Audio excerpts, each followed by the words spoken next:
What is up guys, Dana this side. So in this video, I'm going to show you how to turn on paid subscriptions in Substack. So first you need to head over to your Substack's website and then you need to log in with your account credentials. And after that, when you are logged in, you will be redirected to the homepage of Substack. From here, you will see all your latest posts. But if you haven't created any post, you can just simply click on create new and then create your new text post. I will just open my recent post. And after opening it, I will just simply click on the three dots and then click on edit.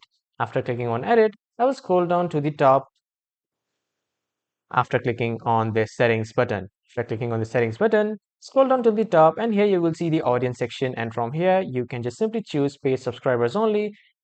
To turn on the paid subscribers, you need to click on turn on paid subscriptions, and then here you will see the option to connect with Stripe and then to turn on the paid subscriptions. So this is how you can turn on your paid subscriptions in Substack. That was all for this video everyone. Thank you for watching.